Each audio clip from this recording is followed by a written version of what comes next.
तीन बेटियों की माँ। मैं एक मामूली औरत हूँ, इतनी मामूली हूँ कि आपकी नज़र भी मुझ पर नहीं पड़ रही, लेकिन मैं आपको देख रही हूँ।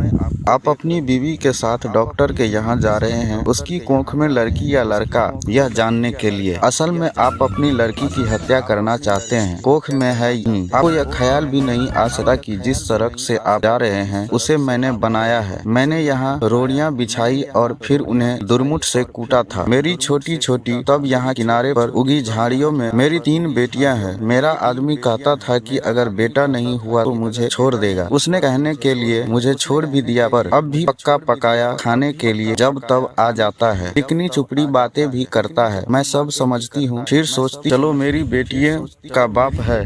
कमाल है, जिन बेटियों से वह छुट्टी चाहता था उन्हीं बेटियों के नाम की थाली में उसे परोस देती हूँ। वह समझता है बेटियां बोझ है। मेरी तीनों बेटियां सांवली है, उनकी काली आंखें हैं, बड़ी बड़ी पके जुमानों जैसी और हाथ बड़े फुर्तीले हैं। खूब काम करती है। मेरी ही तरह वे तरह तरह के धंधे पीटेंगी, पर फिर भी उनके होने से मुझे बड़ी तसल्ली है। मैं अकेली तो नहीं हूँ न। तुम समझते हो लड़कियां बेकार होती है, औरतों के कामों को आप जानती ही नहीं। अरे देखो, मैंने सड़क बनाई, धान की रोपाई की, कपास चुना, कपड़े की फैक्ट्री में रीलिंग की, आलू खोदे, तीन बेटियों को जन्म दिया, पाला पोसा। क्या मैं बेकार हूँ? ये जो तुम चाय पीते हो, इसकी पत्तियां भी लड़कियां ही चुनती है, और क्या क्या नहीं करती। इतने धंधे औरतें करती है कि गिनवाने मुश्किल। और तुम्हारा ये शूटर कोई एक पौंडा का होगा। पौंड ऊन उतनी होती है कि दिन रात लगाकर 3 दिन में उसका शूटर बनता है, जिसके मुझे 12 रुपये मिलते थे। तब बच्चियां छोटी थी तो सोचती थी घर में उनके पास बैठे बैठे बुनाई कर सकती हूँ, लेकिन धंधा बड़े नुकसान का था। फिर ठेकेदार ने मीन मेख निकालनी शुरू की और मुझ पर गलत नजर डालने लगा, तो मैंने ये धंधा छोड़ दिया। फिर आटे की फैक्ट्री में काम किया। बड़े काम छोड़े और पकड़े 2-4 मुर्गियां और बकरियां तो खैर पालती ही हूँ। इसी तरह रूखा सूखा चलता है। ये जो तुम्हारी बीवी ने रेशमी साड़ी पहन रखी है, इसके धागे भी औरतें तैयार करती है, कीड़े पालती है। मुश्किल काम है, जांग में घाव हो जाते हैं, धान की रोपनी में भी पैरों में खारवे हो जाते हैं और कमर झुके झुके टूट जाती है। मुझ पर पैसे होते तो अपनी लड़कियों को पढ़ाती लिखाती, उन्हें मास्टरनी बनाती या डॉक्टरनी बनाती। तुम खुद पढ़े लिखे हो, पैसे वाले भी दिखते हो, तुम लड़की का गर्व क्यों गिरवाना चाहते हो? तुम समझते हो तुम्हारी लड़की कोई काम नहीं कर सकती? अरे आदमी कोई फालतू चीज नहीं है, 100 काम है उसके करने को। फिर इस तरह सोच समझकर लड़कियों को मारना तो कुदरत से खिलवाड़ है। अगर मान लो तुम्हारे घर लड़का हो गया तो तुम क्या सोचते हो वो तुम्हें लड़की से ज्यादा प्यार करेगा?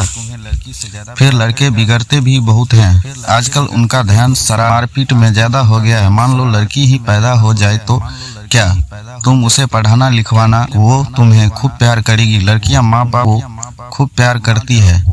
तुम्हारे घर में रौनक होगी सो अलग से।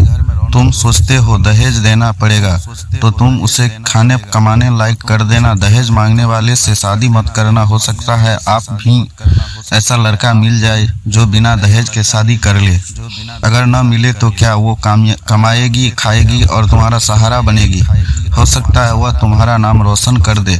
तुम्हारे लिए क्या पैसा ही सब कुछ हो गया है, या दुनिया का डर अपनी बेटी से भी बड़ा हो गया है? आखिर तुम अपनी बेटी को प्यार तो कर ही सकते हो, और बेटी ही भी तुम्हें प्यार कर सकती है। माँ बाप और बच्चे का इतना रिश्ता बहुत हुआ, इसके लिए तो आदमी जीता है। पैसे को चाहे जितना मानो, पर मोह ममता फिर भी बड़ी चीज है, इसे बनाए रखने में ही खैर है। नहीं दुनिया उजरी समझो। कुदरत के साथ इतनी मनमानी अच्छी नहीं। लड़कियों को तुम ऐसे ही दबाते रहो तो औरतें कितनी कम हो जाएगी। फिर तुम उनके लिए कुत्तों की तरह लड़ोगे। दहेज के डर से आज उन्हें मरवा सकते हो तो कल फिर पैसे के लालच में बचोगे भी। इस तरह क्या दुनिया बड़ी अच्छी हो जाएगी? हमारे घर परिवारों में खुशियाँ छा जाएगा। तुम जो रेशमी साड़ी पहनकर इसके साथ चली आई हो, इसे इतनी डरती क्यों हो? सोचती हो यह तुम्हें छोड़ देगा? ये मिचमिची आंखें वाला अगर तुम्हें छोड़ भी दे तो क्या तुम मर जाओगी? मैं तो पढ़ी लिखी भी नहीं थी, मैं तो ताने से नहीं डरी। आदमी ने छोड़ने की धमकी दी तो कह दिया ले छोड़ दे। अब भी मेहनत करके खाती हूँ, तब भी मेहनत कर लूँगी, पर वो क्या मुझे छोड़ पाया। हम औरतों बड़े काम की हैं, हमें ये ऐसे ही थोड़े छोड़ सकते हैं। परिवार की ज़रूरत तो इन्हें भी है, नहीं तो हफ्ते हफ्ते मर जाएंगे, कोई पानी देने वाला भी नहीं मिलेगा। मैं तो कहती हूँ बेटी भी पैदा करो, दहेज भी मत दो और डरो भी मत। देखना दुनिया ऐसी ही चलेगी, इससे अच्छी चलेगी, दाव धौंस कुछ कम ही होगी। मेरी बेटी ने कढ़ाई सिलाई सीखी है, वो न होती तो फिर क्या तो दुनिया में धंधा पीटती मर जाती। अब भी मेहनत करती हूँ, पर मन में खुशी भी है। मेरी 3 लड़कियाँ खूब हुनर वाली है, कोयल जैसी आवाज उनकी, सुने से थकान मिट जाती है। न करे कोई शादी, अपनी जिंदगी भार बनाएगा, और जो शादी करेगा सो भगवान होगा। चलती हूँ, ये ठेकेदार आता दिखता है, आंखों से कुछ कम सूझने लगा है। जो लिबर्टी सिनेमा है इसे गिराना है। मालिक यहाँ पूरी बाजार भर दुकान बनवाना चाहता है।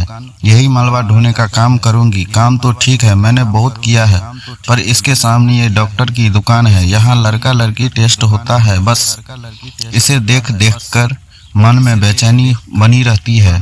घड़ी घड़ी तुम्हारे जैसों की सूरत देखनी पड़ेगी, हथियारों की। बस कहीं और काम मिला तो ये जगह छोड़ दूंगी।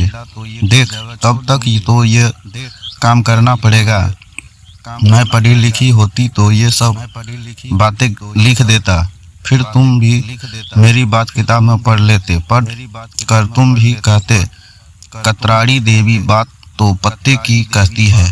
दोस्तों, अगर आप चैनल पर नए हैं तो चैनल को जरूर सब्सक्राइब करें, और कहानी के बारे में आपकी क्या राय है कमेंट बॉक्स में जरूर कमेंट करें।